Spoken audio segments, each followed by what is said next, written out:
이제 이 시간 우리에게 주신 하나님의 말씀을 함께 나누겠습니다. 오늘은 시편 49편 말씀을 함께 봅니다. 뭇 백성들아 이를 들으라. 세상의 거민들아 모두 귀를 기울이라. 내 입은 지혜를 말하겠고 내 마음은 명철을 작은 소리로 읊조리리로다.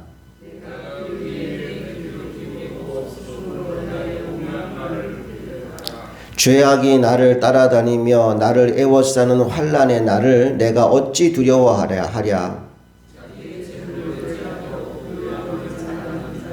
아무도 자기의 형제를 구원하지 못하며 그를 위한 속전을 하나님께 바치지도 못할 것은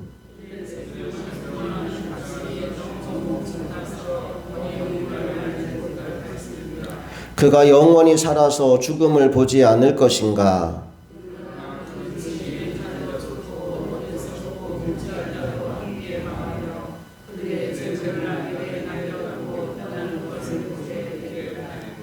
그러나 그들의 속생각에 그들의 집은 영원히 있고 그들의 거처는 대대에 이르리라 하여 그들의 토지를 자기 이름으로 부르도다.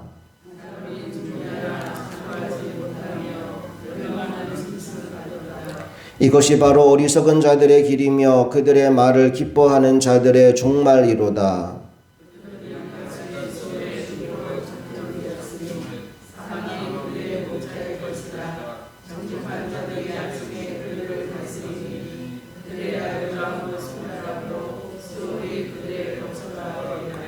그러나 하나님은 나를 영접하시리니 이러므로 내 영혼을 스올의 권세에서 건져내시리로다.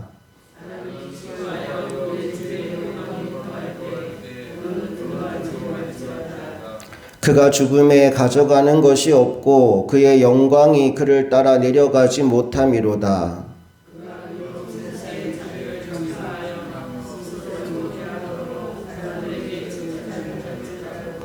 그들은 그들의 역대 조상들에게로 돌아가리니 영원히 빛을 보지 못하리로다. 존귀하나 깨닫지 못하는 사람은 멸망하는 짐승 같도다. 아멘. 여러분, 시편 49편은 굉장히 중요한 시입니다. 오늘 이 새벽에 예배하는 걸로 끝내지 마시고 저는 여러분들이 이 시편 49편을 반복해서 읽으셨으면 좋겠어요. 그리고 할 수 있으면 여러분 주변 사람들에게도 이 시편 49편은 꼭 읽으라고 권면하셨으면 좋겠습니다. 왜 이 시편 49편이 중요하냐 하면 인생의 비밀이 여기 다 들어있기 때문에 그렇습니다. 우리는 하나님의 형상대로 지음을 받았습니다. 그래서 존귀한 자가 되었습니다. 그래서 누구든지 하나님을 인격적으로 만나기만 하면 존귀한 삶을 살아갈 수 있습니다. 그러나 어리석은 사람들은 하나님을 찾지 않고 눈에 보이는 재물이나 권력을 의지합니다. 결국 사람이 무엇을 추구하느냐에 따라서 우리 인생은 전혀 다른 삶을 살게 된다는 것이 오늘 49편 말씀이 우리에게 보여주는 핵심입니다. 마지막 20절에 뭐라고 적혀 있었나요? 20절 말씀을 다시 한번 읽어봅니다. 시작. 존귀하나 깨닫지 못하는 사람은 멸망하는 짐승 같도다. 존귀하나 하나님의 형상대로 지음받았기 때문에 존귀한 자입니다. 그러나 깨닫지 못하는 사람은, 내가 누구인지 어떤 인생인지를 알지 못하는 사람은 멸망하는 짐승 같다라고 말씀하고 있어요. 여러분, 여기에 우리 인간이 가진 딜레마가 있습니다. 우선 성경은 인간이 존귀하다라고 말합니다. 그런데 인간이 그것을 깨닫지 못할 때에는 멸망하는 짐승과 같은 삶을 살게 된다라고 말씀하고 있지요. 결국 우리 인간에게는 두 종류의 삶이 가능합니다. 존귀한 삶을 살 수도 있고 멸망하는 짐승의 삶을 살 수도 있습니다. 그 갈림길이 어디 있느냐? 깨달음에 있다라는 거예요. 깨닫느냐, 깨닫지 못하느냐가 우리의 삶의 모든 것을 결정한다는 겁니다. 다시 말해 진리를 깨달을 때 우리는 계속해서 존귀한 삶을 살 수 있음에 반하여 진리를 깨닫지 못하면 우리는 멸망하는 짐승의 삶을 살게 된다는 이야기지요. 특별히 오늘 이 시편 49편에 핵심 키워드 단어가 3개 있는데 첫 번째가 물질이라는 키워드고요. 두 번째가 진리라는 키워드고요. 세 번째가 죽음 그리고 영생이라는 키워드입니다. 핵심 메시지만 정리하면 이렇습니다. 첫째, 사람들은 얼마든지 세상의 물질을 위해 살아갈 수 있다는 거예요. 세상에서 돈 많이 벌고 성공하고 출세하는 삶을 살아갈 수 있어요. 그런데 둘째, 우리가 그런 삶을 살면 그건 결국 멸망하는 짐승의 삶이고 하나님의 심판을 피할 수 없다라는 이야기를 합니다.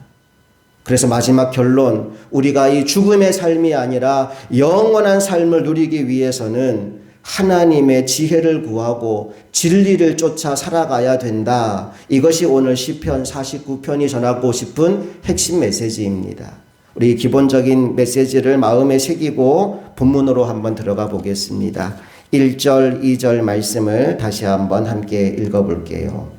시작. 뭇 백성들아 이를 들으라. 세상의 거민들아 모두 귀를 기울이라.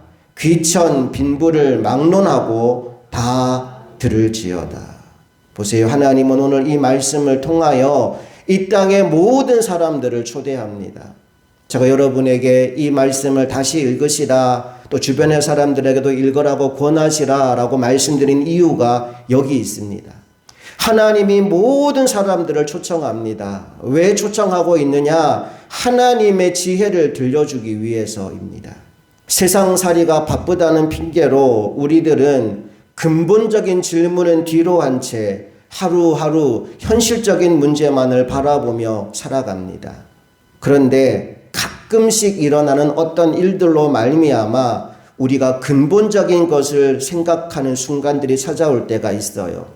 가령 아주 가까운 사람이 죽음을 맞이했다든지, 혹은 내가 어떤 질병에 걸려서 도저히 살 수 없는 상황이 되었다든지, 전쟁이 터졌다든지, 천재지변이 일어났다든지, 내가 전혀 예상하지 못했던 큰 문제가 우리 눈앞에 닥쳤을 때 갑자기 이런 생각이 드는 거예요. 우리 인생이 그냥 건강하게 돈이나 많이 벌고 고통 없이 살아가면 그게 전부일까? 이런 근본적인 생각이 드는 겁니다. 그런데 대부분의 사람들은 이런 질문을 던지지 않고 살아갑니다. 그냥 말 그대로 돈 많이 벌고 편안하게 살면 그게 인생의 전부인 줄 알고 살아가는 거죠. 그런 사람들에게 오늘 시편 기자는 강력한 경고의 메시지를 전합니다. 6절부터 8절까지 말씀을 함께 읽어봅니다. 시작. 자신의 재물을 의지하고 부유함을 자랑하는 자는 아무도 자기의 형제를 구원하지 못하며 그를 위한 속전을 하나님께 바치지도 못할 것은 그들의 생명을 속량하는 값이 너무 엄청나서 영원히 마련하지 못할 것임이니라. 사람이 이 땅에 살면서 가장 든든한 일이 있다면 재물을 많이 쌓아놓는 일일 것입니다. 통장에 잔고가 늘어나는 걸 보며 사람들은 마음에 안심이 될 겁니다. 일단 재물이 많으면 여러 가지 많은 일들을 할 수 있기 때문에 마음의 여유도 생기기 때문에 사람들은 물질을 챙겨 놓으려고 합니다. 하지만 여러분, 우리가 돈으로도 할 수 없는 일들이 너무나 많다는 사실을 오늘 이 시간 기억하게 되기를 원합니다. 돈으로 할 수 없는 가장 대표적인 일이 뭘까요? 죽음을 막을 수가 없다는 겁니다. 하지만 이보다 더 무서운 것이 있습니다. 그것은 죽은 후에 있을 하나님의 심판을 피할 수가 없다는 겁니다. 돈으로 다른 건 다 살 수 있지만 영생만은 살 수가 없습니다. 즉 하나님 앞에서 한 생명의 가치가 너무나 귀해서 돈으로 건져낼 수가 없다는 겁니다. 결국 사람들은 하나님 앞에 자기가 가지고 있는 재산을 다 바친다고 하여도 자기 목숨을 건질 수가 없어요. 이 세상의 모든 보물과 부귀영화를 다 바쳐도 영생을 살 수 없습니다. 왜냐하면 한 영혼의 가치가 온 천하보다 귀하기 때문입니다. 7절과 8절 다시 한번 시작. 아무도 자기의 형제를 구원하지 못하며 그를 위한 속전을 하나님께 바치지도 못할 것은 그들의 생명을 속량하는 값이 너무 엄청나서 영원히 마련하지 못할 것이니라. 영혼의 가치가 그만큼 소중하다는 거예요. 그러하기에 지혜로운 사람은 재물부터 모으지 않습니다. 가장 먼저 자기 영혼을 건져 놓고 그 다음에 다른 것을 생각하는 겁니다. 여러분, 우리가 어떻게 우리 영혼을 건질까요? 예수를 믿음으로 건지는 겁니다. 다른 걸 해서 우리 영혼이 건진받는 것이 아니라 주 예수를 믿으라. 그리하면 너와 내 집이 구원을 얻으리라. 예수를 믿으면 구원받는데 이 좋은 것을 세상 사람들이 하지 않고 살아가는 거예요. 물질 먼저, 성공 먼저, 출세 먼저 하고 살아간다는 거예요. 아니요, 가장 소중한 것, 가장 먼저 해야 되는 일은 영혼의 구원입니다. 오늘 여러분들은 그 영혼의 구원을 받으셨습니까? 그렇다면 그 소중한 구원이 여러분에게만 머무르지 않고 내 사랑하는 가족과 이웃과 친지들도 그 구원의 자리에 올 수 있도록 이 진리의 복음을 전하며 살아가는 하나님의 종들이 되시기를 간절히 소망합니다. 자, 우리가 예수를 믿었어요. 영혼의 구원을 받았어요. 그러고 나면 이제 모든 것들이 다 잘 되면 좋겠는데 하나님이 우리를 잘 되는 길로 바로 인도하지 않으십니다. 여러분 대부분이 아마 경험을 했을 텐데 하나님은 우리의 영혼의 구원, 영혼이 건짐받음을 경험한 이후에 어디로 우리를 보내시느냐 하면 하나님의 고난 프로그램으로 우리를 집어넣습니다. 왜 우리를 하나님의 고난 프로그램으로 집어넣을까요? 그 이유는 그 시간들을 통하여 우리로 하여금 철저하게 교만을 버리고 하나님만 의지하는 사람으로 다듬기 위해서입니다. 이스라엘 백성들이 430년 동안 종살이하던 애굽에서 나왔어요. 그런데 애굽에서 나오자마자 그들을 가나안 땅으로 들어가게 하지 않습니다. 얼마 동안 광야 생활을 하게 되죠? 무려 40년 동안. 여러분 그 40년 동안 하나님이 했던 일이 뭐냐 하면 그 이스라엘 백성으로 하여금 하나님만 바라보고 하나님만 의지하고 하나님만 신뢰하는 사람으로 훈련시킨 겁니다. 그렇게 훈련받고 나니까 여호수아서에 어떻게 달라지는지 아세요? 일단 출애굽한 백성들은요, 문제가 생길 때마다 불평합니다. 마실 것이 없다고, 먹을 것이 없다고, 적이 강하다고, 길이 안 좋다고 끊임없이 원망하고 불평합니다. 그런데 40년 광야 생활을 끝내고 나서 여호수아 세대라고 부르지요. 세대가 바뀝니다. 그 세대는요, 가나안 땅을 정복하는 동안 불평이 없어요. 일단 여리고성을 만날 때를 한번 생각해 보세요. 철옹성벽 같은 성입니다. 그 성 앞에 갔을 때 하나님이 여호수아에게 말씀하십니다. 성을 돌아라. 그때 백성들의 반응을 보세요. 어느 누구 하나 질문하지 않아요. 이 성을 왜 돌아야 됩니까? 묻지 않아요. 성을 돌아라. 예, 하나님. 도는 거예요. 오늘은 한 바퀴만 돌아라. 예, 하나님. 한 바퀴만 도는 거예요. 오늘은 7바퀴 돌아라. 예, 하나님. 7바퀴 도는 거예요. 소리 질러라. 예, 하나님. 소리 지르는 거예요. 그때 여리고성이 무너집니다. 안에서 밖으로 무너지는 것이 아니라 밖에서 안으로 무너져서 성을 돌던 사람은 한 사람도 안 다치고 그 성 안에 있는 사람들만 멸망하게 됩니다. 40년 광야 생활의 결과가 뭐냐 하면 하나님만 의지하고 하나님만 순종하는 사람으로 바뀌게 된 거예요.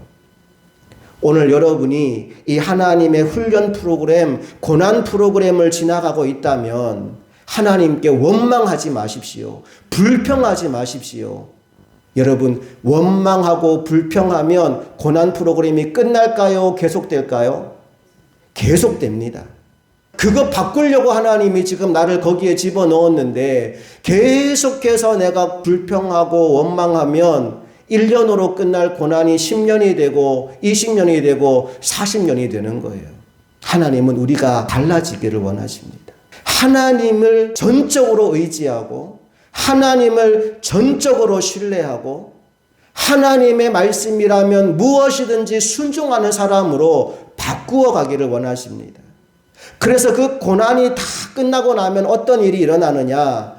내가 가진 모든 것은 다 내 것이 아니고 하나님의 것입니다. 하나님이 내게 맡겨주신 것이니 나는 내게 주신 이 모든 것을 하나님의 뜻대로 하나님이 기뻐하는 일에 사용하겠습니다. 이 준비가 된 사람에게 이제 하나님은 물질도 부어주시고 능력도 부어주시고 하늘에 속한 모든 것들을 마구마구 부어주시는 겁니다. 그걸 통해 자기를 위해 사는 것이 아니라 하나님의 영광을 위해 살아가는 인생이 되게 하기 위해서이지요.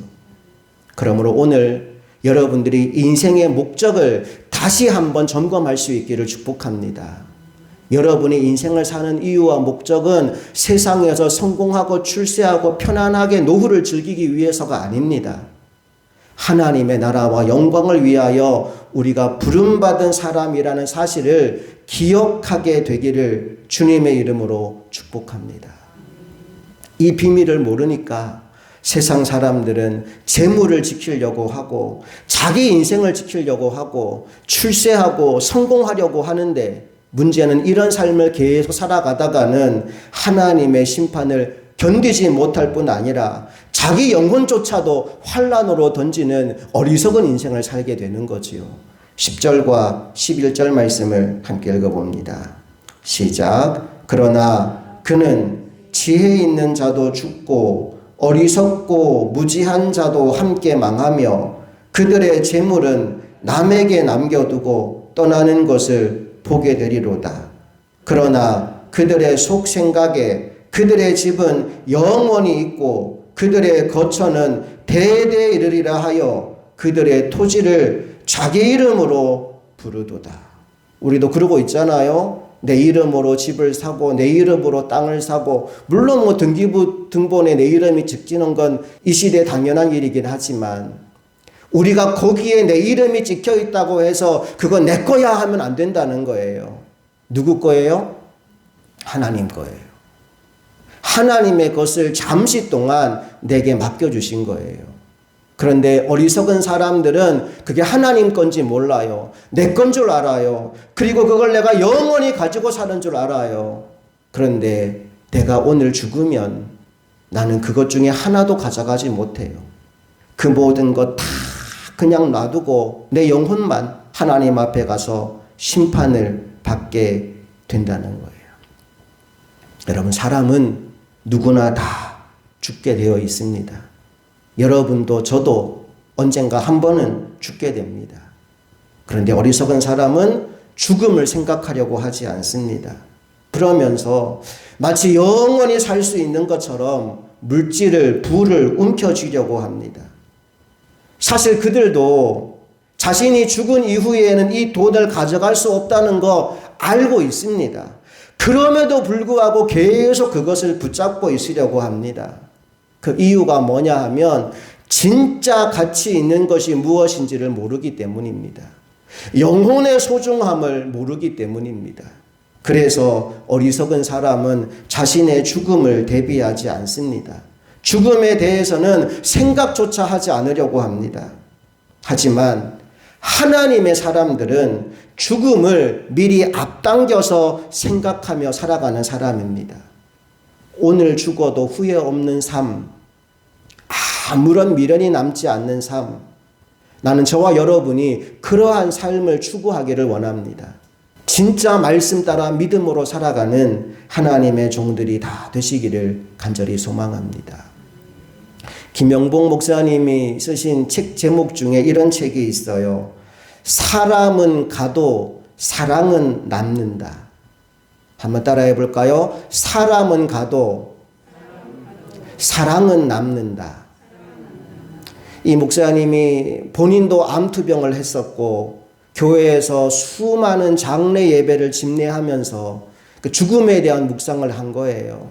그리고 본인이 암투병하면서 느꼈던 이야기들과 또 많은 교우들을 장례하면서 장례 예배를 드렸던 내용들을 모아서 만든 책 제목이 사람은 가도 사랑은 남는다라는 책입니다. 여러분, 저와 여러분이 이 세상을 떠났을 때 옛날 말에는 사람은 죽으면 이름을 남긴다라고 얘기하는데 이름 석자 남기는 게 뭐가 중요합니까? 나는 저와 여러분이 이 세상을 떠나고 났을 때 우리가 떠난 그 자리에 사랑이 남아있게 되기를 원합니다. 그러려면 오늘을 우리가 사랑으로 살아야 합니다. 사랑하며 살아야 합니다. 우리가 떠났을 때 그 사람을 기억할 때 그래, 그 사람은 참 사랑이 많은 사람이었지. 그 사람에게 내가 참 많은 사랑을 입었지. 여러분, 그런 삶을 살아야 우리가 떠난 이후에 그 자리에 사랑이 남지 않겠습니까? 오늘 여러분은 혹시 자기 자신만을 위해 사는 사람은 아닙니까? 혹시 나의 성공과 나의 출세만을 바라보며 살아가는 사람이 아닙니까? 나의 자녀만 소중히 여기며 살아가는 사람은 아닙니까? 하나님은 오늘 우리의 삶이 달라지기를 원합니다.